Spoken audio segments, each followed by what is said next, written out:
Welcome to another episode of the Adrienne Ross Show, where sports and culture connect. By now, of course, we all know who won the 2025 WNBA championship, and that, of course, was the Las Vegas Aces, and they did it in grand style, sweeping the Phoenix Mercury right up and out of the gym. 4 games, bang, you are done, Phoenix. But honestly, honest people will tell you that the real series to watch was the semifinal series between the Indiana Fever and the Las Vegas Aces. It went 5 games. It took overtime. It took the help of the officials. It took Kelsey Mitchell getting hurt. It took Aaliyah Boston fouling out for the Aces to escape with a chance to win a championship. And they did. And they won by sweeping the Phoenix Mercury. Well, this past week, you had both Coach Becky Hammon and A'ja Wilson show up on podcasts. Becky Hammon was on with Candace Parker and Aaliyah Boston on Post Moves.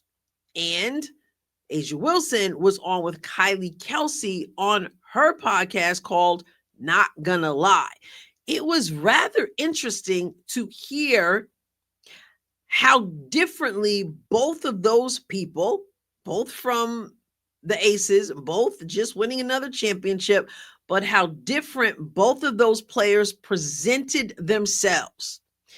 Becky Hammon, to her credit, had something to say about Indiana. Lots of respect for Indiana. She too knows, no doubt, that the real series was against Indiana. And then A'ja Wilson, well, I'll get back to her. So let's go to some comments that Becky Hammon made right there to Aaliyah Boston and Candace Parker. On the 2025 WNBA championship, how have the last couple weeks, months, whatever felt like since that championship? It's crazy. I mean, obviously you're like super happy, but honestly, it's almost like it's just a relief. Like I feel like I can breathe again. I can sleep again. Especially that team. And Aaliyah, your guys' series, I mean, I didn't sleep at all. So, I feel like I'm catching up on a little bit of sleep. It was a grind. This year's was hardest by far. Indiana actually was probably the hardest series I've been through. Yes. Yeah, true. And you know what? It's funny, Aaliyah, you're sitting there, but it's like, I was pissed after game 5. I'm sure you were more pissed, but we're going to the finals. But then I went back and watched it. My CT calls me, Candace, at like 3 a.m. She's like, "You still mad?" And I was like, no. I'm like, Indiana just played their asses off. Like, I can't, I mean, you guys played amazing. Can't be mad at either team. It was just 2 teams blow for blow, back and forth. And both teams really playing at an elite level. I don't care what the names on the jerseys are. Those were 2 teams just going at it in the best way possible, I thought. Super competitive, down to the wire, obviously, in most of those games. And so this one hit different for sure, though, because it was different. It was definitely different. Listen, applause for Becky Hammon for telling the truth. And the truth is that Indiana kept her up. But also, it's such high praise because let's not forget, sometimes we have short-term memory. Let's not forget that this Indiana team was hobbled. This Indiana team had several players who came in to try to fill shoes. This team had so much adversity and continued to defy the odds. I don't have to go through that again. Those of you especially who watched this season, even after Caitlin Clark went down, and then all the other injuries, you realize there was nothing like this, man. And for them to be where they were, it's a huge thing. How do you not love the heart and the resilience of this team, right? And so for Becky Hammon, who has now won, what is it, 3 championships in 4 years, something like that. And for her to say, man, they gave me fits. Like I didn't sleep. I couldn't sleep. And then say, this is the hardest series I've ever been in. Like that's major, huge, and no doubt true, because Indiana just would not go away. And again, should have won, could have won this thing. When I say should have, I don't mean should have, because they should not technically have even been there. It's amazing that they were there, and they could have won. But like I said, there were circumstances that got in the way. Some of it was the officiating. And then yet another injury with Kelsey Mitchell playing until the wheels fell off, and Aaliyah Boston with some phantom fouls to get her out of there. I mean, it was all that. But let's look at how that series went, that 5-game series went. You see it right here. You start down at the bottom, game 1. Indiana took game 1, stole that game on the road. That's what you generally want to do. You want to steal one on the road. And so they took care of business. And then game 2 is over here. Fever lost that game. So the Aces did what the Aces needed to do, was to try to get a game back, and definitely didn't want to lose 2 games on their home court. Then over here, game 3, the Fever lost the first game on the Fever's home court. But here we go. The Fever said not happening again at home, and then won game 4, and then the decisive game 5. It was overtime. The Aces won the game and won the series, and then went on to the championship. And of course, like I said, swept the Phoenix Mercury. So as Becky Hammon said, she didn't really get much sleep, and it was an extremely hard series. And she's telling this to Aaliyah, who of course is cheesing, because you want to win it all, but if you don't, you definitely want to make it very difficult. And they should feel really good about themselves in light of all the adversity. And so again, shout out to Becky Hammon for keeping it real. Now let's go to A'ja Wilson. Becky Hammon said she wasn't able to sleep. A'ja Wilson, not talking about that series per se, but talking overall about when she plays basketball, she's not having trouble sleeping.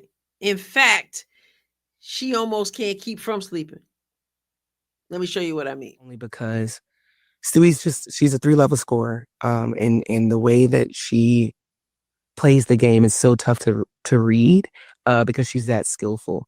And so sometimes when I'm thinking about just how to guard her, how to make it hard for her, because some players are like, okay, force it to their bad hand, you can live with it. But Stewie is completely different. Like, you really have to be able to know how and when she's going to score the basketball. And that's super, super tough. But I love it. I really love competing against Stewie, because every time we play against each other, it is like blockbuster. They're like some elite basketball that you're watching.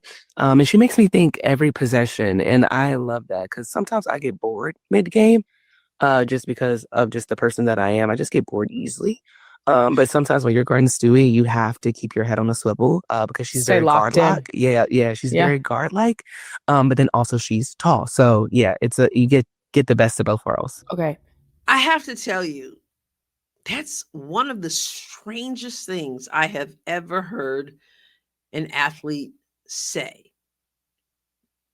This is what I mean when I say, well, Becky Hammon, she can't sleep.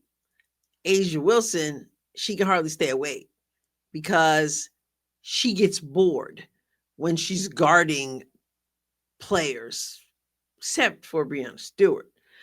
But the rest of y'all people, y'all got her bored. And she said it's just her. It's just how she is. But seriously though, who says that? What athlete says I get bored mid-game? I appreciate playing against Breanna Stewart because it's always elite, because you really have to think. But the other players, they kind of make me bored because I just get bored easily. I am a top tier basketball player. Everyone's saying the best basketball player in the world, the best basketball player on the planet. Everyone says all that. And you're saying that you get bored. I got to give it to A'ja Wilson in terms of her ability. Like, you cannot deny that she can play basketball. I mean, she gets an unfair advantage because every screen just about is an illegal screen. So I think that gives her an unfair advantage. And I think we have to keep that in mind. And I know there are people going to be like, oh, that's not. Look, if you watch, you know she's constantly putting her hip out. Maybe that's how she keeps from getting too bored. She just constantly puts her hip out and, you know, knocks people to the floor and gets away with it. But I digress. I'm just saying a player who is supposedly like among the best, I'm sorry, excuse me, the best player on the planet. And she's talking about she gets bored. So again, in spite of the whole hip thing and the sticking the leg out and the wide leg that goes beyond the body frame, which is not, I did a whole video about what illegal screening is. In spite of that, okay, A'ja Wilson, great player. But this is what people mean when they say they have a hard time liking A'ja Wilson, that she seems so unlikable, because just the juxtapositioning there. You have her coach who is just giving incredible credit to a team. And you have an A'ja Wilson who may, I guess, not mean any harm. Maybe she does get bored when she's doing her professional job on the basketball court, guarding people. But it's just odd that you would say that you would say, I get bored. It comes across like there's just no competition to really keep me engaged because I'm so far above everyone else. Now, she likely didn't mean it that way, I guess, but it sure does come across that way. It comes across like they just can't hold a candle to me. They don't hold my interest. I need somebody like Breanna Stewart. Other than that, the rest of you peasants, like, you know, it's just, I'm so bored. I can't, I could just go to sleep. Part of being a player who draws in a lot of attention, and we haven't seen anything like it where Caitlin Clark is concerned. We haven't seen anything like it.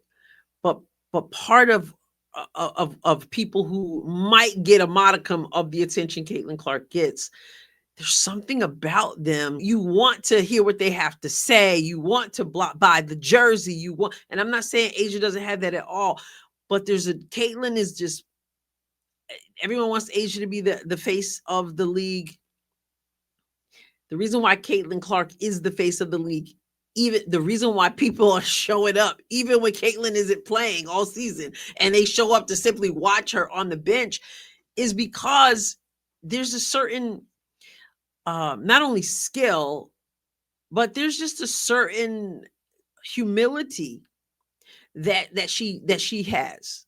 Right? She's on the court, she's tough, all that, but she gives credit to other people, and she talks about the players and with respect who came before her and all that. You wouldn't, and it's not just Caitlin. There's so many others in the Fever. I mean, when you look at the Indiana Fever, they just do very, very well in front of the microphone.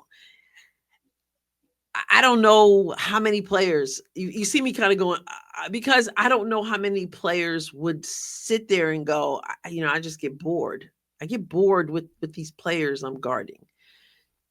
I think for the game to grow, the league to grow, for the appeal of a player of A'ja Wilson's caliber to expand, to even match her, her skill on the court, for her appeal to match her skill, the whole board thing, like that just doesn't work with people. That just jumped out at me. I was on the road. You guys know I've been on the road. I was on the road and I just heard that and I was like, I'm in the car listening. I'm like, what?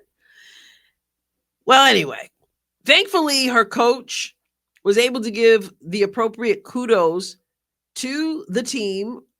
That was the hardest team she had to face in the series. She said, A'ja Wilson's got a little bit to work on in terms of, it's not about the Fever, but in general, like bored. I find it disrespectful. Media training. I say it over and over again. You can be all the skill you want. Media trading like yesterday. Hey, listen, if you have not subscribed to the Adrienne Ross Show, today is your day.